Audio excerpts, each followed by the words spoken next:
everybody, and welcome back to the channel for the West Midlands 2026 local elections preview. Slightly delayed, it was supposed to be last week. I do apologise again for that, but here we are, and there's a lot to get into. Just before we do get into it, you may notice that I sound slightly different. Now, I do have a bit of a cold. I sound better than I did this morning. That's not what I'm asking you to notice. I've made an investment in a new microphone, so hopefully you notice that the audio quality is somewhat improved. Please let me know in the comments how it sounds, and I'll make some tweaks to the settings based off your guys' feedback. I did do a couple of tests myself, and it all sounded fine. So, and guys, this is thanks to you. The channel's done so well in the last year. 11,200 subscribers now in just over a year is absolutely fantastic. Genuinely never expected that to happen. So thank you all. I thought it's getting, we're gonna have to get serious and invest in some proper kit. So it's all down to you guys. Thank you very much. And I see some of you in the comments who like to pick me up on how I sort of say and and stammer my way through the videos. Well, now you get to listen to me do that in HD. So lucky you. So let's get into these West Midlands previews then. Now, of course, the West Midlands area is going to be dominated by largely the Birmingham metropolitan area, really, and there's a lot of seats up for grabs here. Just a reminder, if you didn't watch the Northwest preview, do go and watch it now or after this video. But just a refresh, we went through it. The England district and borough councils and metropolitan councils, generally speaking, elect by thirds. So a third of the seats will be up for election once a year when they miss out the county council election years. The exception to that is Birmingham, funny enough, where they have a whole council election. So all 101 seats are up for election next year, and then it will be again 4 years after that. So they're on a 4-yearly cycle with all the seats up for election. So scope for huge changes in Birmingham, and I think that's very likely to happen. You can see Labour sitting on a decent majority there, but of course a lot has happened in Birmingham. There's a few things we're going to get into. The first thing I want to note, and I'm sure you all saw it, it's kind of gone out the news in recent weeks and months, but it's still an ongoing thing, as it says here, ongoing standoff.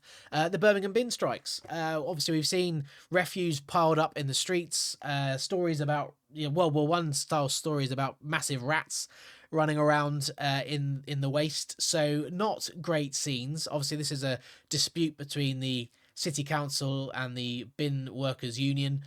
The bin workers going on strike and leaving the rubbish piling up. Not great scenes, of course, and obviously not going to reflect very well on the incumbent Labour administration on this council, I wouldn't think, and across the city. But it does mention, if we just scroll down slightly here, it does mention that it sort of disproportionately affected lower income inner city areas. And we're going to go and look at some of those in a minute. So that's one thing to consider that's not going to be looking great for Labour anyway. And bearing in mind this is on the backdrop of Labour in a very bleak national position anyway. But there's something else in Birmingham that I think we need to look at. And that is something that, if people say it doesn't matter these days, they're lying. It does matter very much. We saw this in the 2024 general election. And this is ethnicities and potentially religions as well. We saw it in the 2024 general election that Labour lost 5 seats to Gaza independents, and they are winning in areas of Asian populations predominantly. So this is a thing we have to talk about, and in Birmingham it's very relevant. So we're going to have a quick look at some of this stuff. So on your screen now we have the ONS census map from the 2021 census of Birmingham. And I'm just going to actually, for temporarily, turn off this overlay because I need you to see the screen in its entirety for this bit. So this is Birmingham, and what we've got selected here, the filter we've got selected is people who identify as ethnically Asian, Asian British, or Asian Welsh, and the darker blue colour is a higher proportion, the lighter blue and green colours are a lower proportion. And what I'm sure you can therefore see straight away is that the sort of central area of Birmingham and then going out into the east is quite heavily Asian populated. You've got 58% of Asians in Saltley West, 66% Asian in Bordesley, 75% Asian in Small Heath, 55% in Yardley, Small Heath Park, again 75.2 there, 75% Spark Hill, 74% Sparkbrook South, 62% in Walsall Heath East. So you can see there, that part of Birmingham, very, very heavily populated by people who identify as Asian, Asian British, or Asian Welsh. If you come a bit further south, however, into sort of south and I suppose more western Birmingham, it drops down 22% in Moseley, 20%, 20% there. It's about a fifth, or around there or thereabouts as you move further to the south and to the west, as you can see the numbers at the bottom of the screen as I just click through some of these areas. So there's a big sort of polarization there in terms of the ethnic makeup of these two parts of this city. Just out of interest, we'll have a quick look at the number of, or the percentage proportion of white people in these areas. So again, same difference. A lighter blue color is, or sorry, darker blue color is more. A higher proportion of white people, lighter blue to green is less white people, and you can see those areas that we looked at that had a very high Asian population have a very low white population. Not controversial stuff. This is just what the numbers say. 10% white people in Sparkhill there, 4.5% white people in Sparkhill North, 5% in Sparkbrook South, 8%, sub 10% basically in a number of these areas with high Asian populations, 4.7% in Small Heath Park, 7% in Bordersley. So you get the picture. The areas of high Asian population is very low populations of white people. Coming into that south part where there was less Asians, you can see it's far more white. So it's 75%, 70% white down here, 81%, 79%, 75%, 70%, 75%. So you can see, again, that polarization. So there's a much higher concentration of white people in the south and more western part of Birmingham, and a far greater concentration of Asian people in the the western part. No, sorry, the eastern part. Goodness me, eastern part and the central part. So that's that dynamic. Now we're just going to have a quick look at employment history, and the filter we're going to look at specifically is people who are not employed and have never been employed.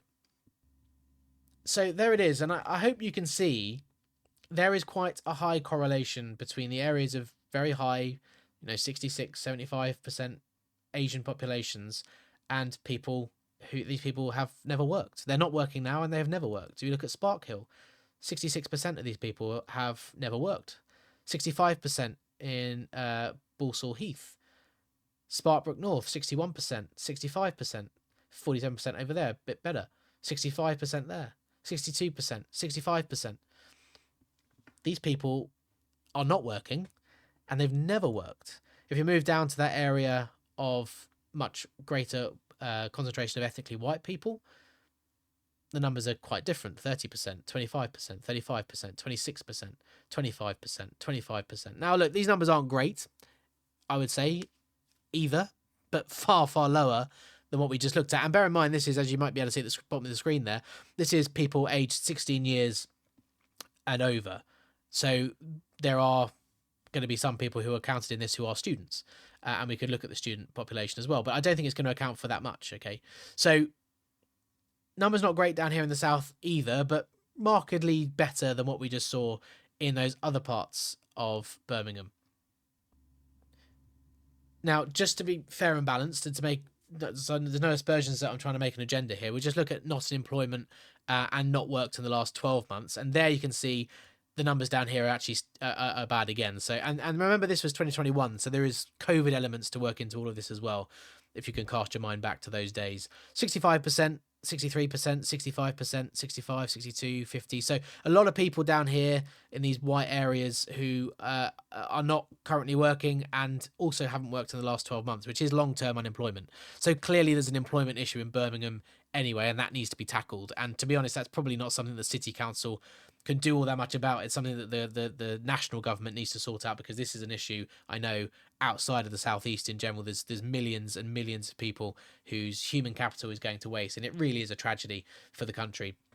So just to be fair and balanced, that's the how that part of the Birmingham was looking down there. But these people who are 75, 80% white areas, they have worked previously. Okay, it's not that these guys have never worked compared to the areas with high Asian populations who, as we saw, have never worked. Very high numbers of people who have never ever worked and they're not working now. And so why have I looked at this here? Because we've not really looked at census data before. Well, I just decided to have a look out of interest. And the reason that I've done it is because this, I believe, is why reform has a lot of support across the country. Because people who come from, and I'm making assumptions here, but I'm going to assume that a number of the people who live in those areas of where it's more white in the south of Birmingham, and to the west there, I'm going to assume that their families have probably been in the local area for a very long time. And so these people have seen their community, their city, change very rapidly, and change probably, I would assume, out of all recognition. But not only that, the people who have moved in and sort of changed how the area looks and how the area feels and the culture of the area, they're not working either. They're not contributing to this community or to the community as a whole. As a nation, they're not contributing, and that winds people up. And I know that I have a lot of reform supporters in my reply who watch these videos. I see you in the comments, so let me know in the comments. I assume this is the sort of stuff that winds you up. And look, it makes me a bit uncomfortable talking about these things on YouTube, to be honest. And unfortunately, that is the sort of environment that has been generated in the modern world, in the modern day. But I think we need to talk about this stuff because this is very important. And this is on people's minds. And this is directing them at the ballot box, I think. And like I say, I think this is why Reform get a lot of... are in a purple patch and are getting a lot of support, because this seems totally unfair to a lot of people. Now, like I said, this isn't... Reform are trying to appeal to what they call alarm clock Britain, aren't they? People who get up and go out to work. Well, we saw, actually, unemployment's quite high still, even in those white areas. So there's that little bit to add in there as well. But from a cultural standpoint, having people who have moved to the UK and then not work, that rubs people up the wrong way. And I think I think Reform stands to gain in Birmingham. So coming across to our ward map then that I have made, this is that West Midlands Greater Metropolitan Area. And we'll just have a quick look through some of these areas that we were just sort of talking about. So you can see Bordesley was one that came up with a very high Asian population. They're looking at about 68%, 57% in Bordesley and Highgate, Sparkbrook and Walsall Heath East again 70%, Walsall Heath West 51%, Sparkhill 77%. So in those very heavily Asian populated areas of Birmingham, Labour did very, very well in 2022. Is that likely to remain in 2026? Well, look, we saw what happened to Labour in various parts of the country in the 2024 general election. One of those areas was in Birmingham as well, and that is that the ethnic minority and predominantly Muslim vote deserted Labour in a number of those areas. It deserted them and it went to pro-Gaza independence, and I think Labour stands to lose massively to these people again. Now, it may not be the pro-Gaza independence, it could also be the Green Party, and I'll be interested to see if there's any cooperation or collaboration between those two sets of candidates, if they sort of get out of each other's way and come to agreements, and one stands down in an area that the other is more likely to win. I don't know, because actually the Greens, I don't know if they know it, but the Greens and the pro-Gaza independent people are actually fundamentally opposed to each other outside of things that are to do with Gaza. I think for the most part, particularly when it comes to social politics. The pro-Gaza people are very much social conservatives, whereas the Greens are very much not. So perhaps there won't be. I don't know. So I think Labour stand to lose very heavily in those areas. Can they hang on to the vote? Well, I don't really see when you take in the bin strikes as well, and these areas that we're looking at are the areas that Wikipedia article mentioned as being particularly badly affected by the bin strikes. I see it very unlikely that Labour are going to be able to defend a lot of these. Now, they've got big majorities here, as you can see, which means they can insulate a big drop in their vote share. So maybe they will hang on to some by virtue of that alone. But as we move further to that southern area, then you can see actually the Greens pop up a little bit down here in Druids Heath and Moneyhole, and also in Kings Norton South. The Greens won down there, so I would expect them to probably increase their majorities down there, would be my assumption. But as we come through that southern part of Birmingham, Kings Norton North here, there's actually been a by-election here because this was last up in May 2024. And you can see the Conservatives just lost out to Labour. I suspect that was probably a Labour gain off of the Conservative Party as well.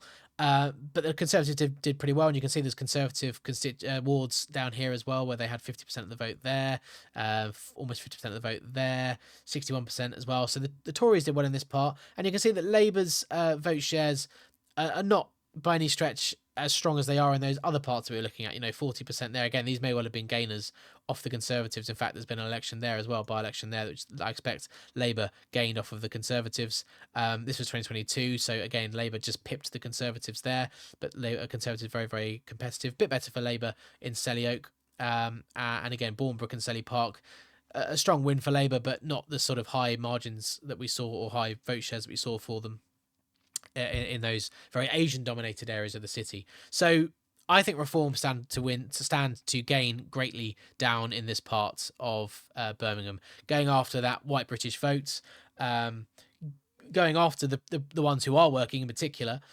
I think Reform stands to gain massively, and I don't know if it's necessarily on people's radar for Reform to do well in Birmingham. I'd like to know what you think.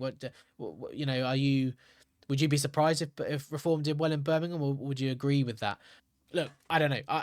And as you guys know, if you're new to the channel, this is what I say all the time. Get in the comments with your thoughts and opinions and your perspectives. If you live in the West Midlands, your comments would be greatly appreciated, because I don't live anywhere near the West Midlands. So you will bring a perspective that will add value to the video. So let me know what you guys think. I think Reform stands to do very well in that part of Birmingham that we just looked at. But let me know what you guys think. What I will say is that I think Labour could have a really, really bad result in Birmingham in 2026. I mean, they've got 62 seats at the moment, or 101, like I said, up for election next year. I think they could well lose 50 seats. Now, look, that's an extraordinary thing to say, but I see it as being one of those areas where it's a nexus of all the things that Labour doesn't need, and you add the bin strikes in as well. I think they could easily lose 50 seats, to be honest with you. Let me know what you think about that in the comments. Do you agree with that or not? But either way, I think it will be very bad for Labour in Birmingham. And to be honest, I think they will lose their majority as well, because it's not that great a majority. What do they need? 52 to have an outright majority, so they're only 10 away. I think they'll lose more than 10 seats, so I think it'll be not Labour controlled anyway. Let's move on. Let's have a look at somewhere else. And let's go just across to the west to Sandwell. Now, here Labour have a massive majority. But, again, Sandwell is doing a whole council election because they've had their ward boundaries changed. So the whole council's up for election. All 72 seats are up for grabs. And Sandwell is a bit more interesting because we can see something a bit different. So, as we just move across into the Sandwell area, we'll just click through some of these wards and just have a look at the results. So, we're in Sandwell there. Yeah, so Greets Green and Ling, Labour, 67%, nice and comfortable. Albury, 58%, decent. Tividale, 59%. Rowley, 46.9%. We're in Dudley there if we go any further that way. If we go a bit further south, 52% in Blackheath. So Labour with, again, comfortable wins, as you can see, big margins of victory for them. But did you notice something? The thing I'd like you to notice is that Reform actually managed to stand in Sandwell in a number of these wards in 2024. Now, bear in mind, and I mentioned this recently as well, the local elections in May last year, in 2024, happened before the general election. And not only before the general election, but before the general election was called. So, at this point in time, Reform are about 5-6% in the national polls. Richard Tice is the leader. Nigel Farage is the honorary president, or whatever his title was, and he was retired. He was essentially a GB News presenter. That was it. So you can see Reform actually did all right in some of these wards where they stood. 13.7% in Blackheath. Let's have a look. 15% in Rowley. They finished third in Rowley. 12% in Tividale. Didn't stand in Albury. Greets Green and Ling, 7.8%. Can we go any further north? We still Sandwell. Yet 9.6% in Wednesbury South. Hateley Heath, 11%. So look, they were on the board and they were getting nowhere near enough to be winning, but they were coming third. They were getting around about 10%, maybe into the teens. And considering where they were, now I know our memories are very short and we forget very quickly, but Reform were not a factor. They were not relevant at this time. They were, like I said, polling very low, didn't have any cut through without Farage. They were essentially irrelevant. So they did all right, and they did all right here. They nowhere near winning, but when you consider what's happened since then? Well, if they're getting 10% into the low teens percent in these wards in 2024, before anything happened, before the jet boosters were put on reforms, polling, and the rest of it, what do they stand to gain in 2026? And I think a whole lot. I think a whole lot. These areas where they were getting 10% before, and like 9.6% here. Where else do we see? That's typically I've chosen the one where they didn't stand. 12% there. Sandwell, 12% there. 13%. So low teens. I think these can easily go to 40% for reform. Okay, if they were doing 13% in these places when they were polling at 5% nationally, I think they can easily get 40+%, probably 50+% in some of these wards. And if that sounds outrageous, I'm going to show you in a minute why show you in a minute why it isn't necessarily. But just to conclude on Sandwell, look, again, Labour with a massive majority, but all of the seats are up for election, so all change and potentially gain for Labour to lose their majority, despite how commanding it seems here. I think Reform are going to eviscerate them in Sandwell, and there may well be areas where the Greens will do well too, and maybe the Lib Dems. I find the Lib Dems very, very difficult to pin down, but I think Reform, just based on the evidence we've seen there, I think Reform may well, like I say, absolutely demolish Labour in Sandwell. So we will move on to another one, as otherwise this video is going to go on for ages, but there's so much interesting stuff in the West Midlands to look at. Next, I would like us to look at Wolverhampton. Wolverhampton, where this one is electing by thirds. So again, scope for them to lose their majority. And again, I think it's going to be another council where Reform stand to do very, very well. Let's have a look at the wards and have a quick click through. And again, Labour 50%, 64%, 70%, 56%, 50%. So look, you can see comfortable wins for Labour in Wolverhampton. As you move to the more, I suppose, rural / suburban areas, the Conservatives, as they tend to do a bit better, 52%, 63%, 45%, much closer in Penn for the Conservatives. But you may be able to see there is a ward of teal or turquoise, whichever one you prefer to use. And that's because there's been a by-election in Wolverhampton, October last year. And this goes to prove my point that I was making there about Reform doing very well. Okay, so this is the 31st of October 2024. So it is 5 months, or 6 months, I suppose, because it's at the end of October. 6 months since the local elections had happened in 2024. And Reform have come in and won, beaten Labour, and they've got 34.8% of the vote. Now, that's what I mean. That's happened in 5 months, 6 months. And that's what I mean by now, or now, yes, but by the time the May elections come around 2 years hence from 2024, Reform can easily get 40+% in these wards in the West Midlands, where they were getting 10% before. Now, unfortunately, they didn't stand in Wolverhampton in 2024, so we don't have the opportunity, sadly, to see how great a improvement this was. But what we can do is just nip across the border back into Sandwell, where we were just a moment ago. And Wednesbury South will take as an example. Reform stood here, they got 9.6%. And as you can see, if we got, that's Wednesbury South there, not that geographically distant from Bliston North. And that's not to say there's not a vast amount of difference there. You are talking about two completely different towns / cities. But I think it goes to show the gains that Reform can make in the West Midlands. I think they could be absolutely massive. And look, not in Wolverhampton, because there's only a third of the seats up for grabs, but in I think Birmingham will be more difficult, but Sandwell, I think there's scope for Reform to take control of Sandwell Council, frankly. And that may sound outlandish, but we saw them do it across England in the county council elections in May. I would not write them off doing that at all. Right, let's move outside of the metropolitan area of Birmingham a little bit and go down to Rugby and have a quick look. So Rugby Council, again, is electing by thirds in 2026. So a third of the seats up for grabs. It's no overall control at the moment. The Conservatives on 17, Labour on 15, and Liberal Democrats on 10. So pretty tightly split. It is actually currently controlled by the Labour Party. With just 15 seats. I assume they get a little bit of help from the Liberal Democrats, but it's not an official coalition. So Labour are running it on 15 seats. Even though the Conservatives have the most seats on 17. And it's pretty clear to see how Rugby shook out last time. Conservatives did very well in these big constituencies that can be more rural. 57% Lyme Valley. 30. You won't be able to see that because it's off the screen. Sorry, 38% for Dunsmore and that one as well. Wellston, they got 40%. Actually, much closer there with Labour.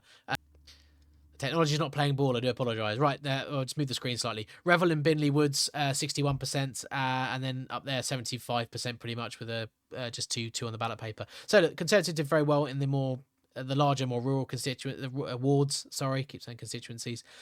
As you come into Rugby itself, into the urban area, it's much more Labour and Liberal Democrat. Labour getting around 50% of the vote in a number of these places, 65% there, and then the Liberal Democrats not quite as commanding there, Roke being overslayed with 60% of the vote. So that's how Rugby sort of shakes out. But we have another recent by-election which may show us what might happen in Rugby next year. And that is in New Bilton. So New Bilton had a by-election on the 1st of May, which was the same day the local elections took place this year. And Reform came very, very close. Now, Labour did win. They got 34% of the votes to Reform's 30%. But it goes to show how much larger those Reform voting shares are going to be. Now, look, they didn't win here, but they are doing very, very well in Rugby as far as the nowcast goes. And I know the nowcast is for general election polling, but I think they will do very, very well in Rugby. It'd be interesting to see how those rural areas go. Will the Reform Party go toe-to-toe with the Conservative Party and win the bigger, more rural areas of Rugby Council? That'd be interesting to see. Let me know what you think in the comments with regards to that. But I think as far as Labour goes in these sort of more inner city areas, Reform, again, are going to be doing a lot of damage for the Labour Party. But bearing in mind, there are only a third of the seats up for grabs on this one, so less scope for it all change. Okay, last few honourable mentions then, just before we wrap the video up, because it will be very, very long otherwise. I could talk about this all day. Look, guys, I'm so excited for the May 2026 local elections. I think it's going to be great on this channel. So if you haven't yet, please do subscribe to the channel. We'll be doing these previews and other content all the way up to election day. And then on election night, we're going to be doing the inaugural election watch live stream. So as the polls close, we'll go live, we'll chat for an hour, and then as the results come in, we'll just see them all come in together, and it'll be great, hopefully. So very, very excited. Yeah, so just to wrap the video up, we'll go through the last few. Like I said, we've got Walsall to look at. Now, Walsall, again, they're voting for an entire council because of ward changes, so all 60 seats up for election. That may well be to the detriment of the Conservatives, who are defending a majority there. Look, again, it's another area where Reform are doing very, very well. There has been a by-election in Walsall this year in September, so not too long ago, and Reform pipped the Conservatives. It was very close, 2% in it, but the Reform did win in Pelsall there. So again, another fertile area for Reform. As we click through, you can see it was a good area for the Conservatives last year. 60% in some of these constituencies, 40%. They were pretty clearly the winners in a lot of these areas. Again, let's see if Reform can do the same trick in 2026 as they did in 2025 and batter the Conservatives. Look, obviously Labour are much more exposed next year to Reform and, well, everyone, frankly, because they've got more seats to lose next year than the Conservatives. But I still think it's going to be pretty bad for the Conservatives. But let's just keep an eye. Look, I have said on this channel numerous times that the Conservative Party is finished, and I do stand by that. But, and I will qualify it quickly to be fair and show some balance, Kemi Badenoch is having a little bit of a purple patch at the moment. Now, their polling is still dreadful. I don't necessarily think many people are paying attention or listening, but she did have a very good, robust response to the Chancellor of the Exchequer after the budget speech last Wednesday. And I think she has learnt the lesson. I still think it's too late, but I think she has learnt the lesson about being visible and not ceding all that stage space to Reform. So look, I still my clip me up, but the theory is still that the Conservative Party is finished. Like I've said before, I don't think they'll be wiped out entirely, but I don't think they'll be relevant. I still think that stands, but let's wait and see, because they might have a pickup in the next few weeks. We'll keep an eye on that. Let me know what you think in the comments. I think many of you disagree with me on that, but we'll keep an eye on it.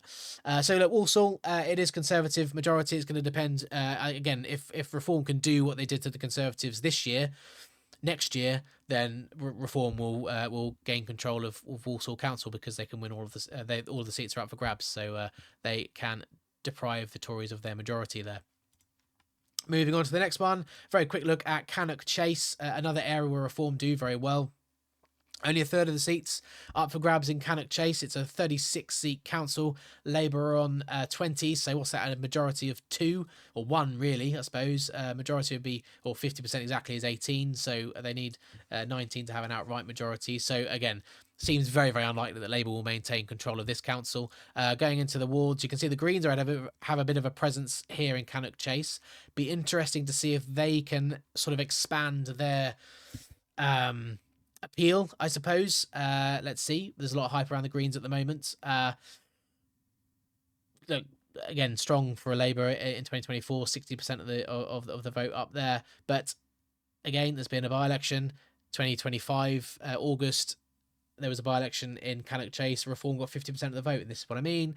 They're going to upend how this map looks. I'm certain that they are. Whether they take control of councils or not, I don't know, but they are going to win a phenomenal amount of seats. Obviously, only a third up for election, so there's no way Reform can gain control of Cannock Chase Council, but they can certainly deprive Labour of a majority. And then, look, Conservatives on 11 seats in Cannock Chase. If Reform win a substantial number off of Labour, would they go into cahoots with the Conservatives? This is going to be an interesting thing that arises from the election results next year, because you seem to get a lot more collaboration between parties at the district council level than you do at the county council level, it seems. So we'll see if they work together, if that becomes a possibility to oust Labour control in Cannock Chase. Newcastle-under-Lyme, right up at the sort of extremities of the West Midlands, I suppose. Again, electing by thirds, I believe, if I remember rightly. Let's go and check that. Nope, I'm wrong. Newcastle-under-Lyme is another one that elects the entire council. So this was a 2022 election. So again, all of the council seats up for grabs, which means it can be all change. Let's have a quick look at the wards. So obviously the Conservatives running it at the moment. We've got Loggerheads. Well, they're going to be at Loggerheads. Oh dear. Conservatives on 71% of the vote there. Very strong for them. 72%. You can see, again, these big rural constituencies the Tories did very, very strongly in. A bit less there in 45%. And then as you come through, Labour start doing a bit better as you come closer to the more urban area, 66%, etc. But again, we've had a by-election in, again, it was May this year when the local elections happened, and Reform got 60% of the vote. And again, it's another area of the country that Reform are doing phenomenally well in. So all the seats are up for grabs. I think it could be all change. If Reform can do this sort of performance across the council area, they will win a majority, won't they? So look, it could be all change across a number of parts of the West Midlands there. We haven't looked at all the councils. There's fewer here than any of the other areas we looked at yet, but still there's so much to get into that I can't do a video looking at all of the councils individually because we would be here for hours. There's a lot more to look at. Of course, Solihull is Conservative controlled, quite comfortably Conservative controlled. They're electing an entire council, if I remember rightly, as well, so that could be all change. We've spoken about Birmingham and Sandwell. There's Dudley there, which is Conservative, the largest party. They're electing by thirds, so less scope for all change there. But look, I think the moral of the story is the West Midlands Reform have huge potential to make massive gains here, and because there's so many councils that are electing whole councils, they actually have the ability to flip these councils as well, and I think they will. I do think they will. I think in Sandwell, I think Newcastle-under-Lyme is as another one, Wolverhampton, Cannock Chase. I think all of those, they have a very, very good chance of taking control of those councils, outright control, because of the fact they're electing whole councils. Look, there's so much more to get into. I'm sorry that we didn't manage to cover all of the councils that are on the screen there. If you live in any of these areas, please do get involved in the comments, because I do genuinely enjoy and value reading your perspectives on things. Guys, thank you once again for watching the video. I will see you again on Friday or Saturday. It should be Friday, for a by-election roundup video, the heart and soul of this channel, of course. Guys, if you haven't already, please do leave a like on the video. It helps the channel greatly. If you haven't yet subscribed and you've made it all the way to the end, thank you very much. And please do consider subscribing.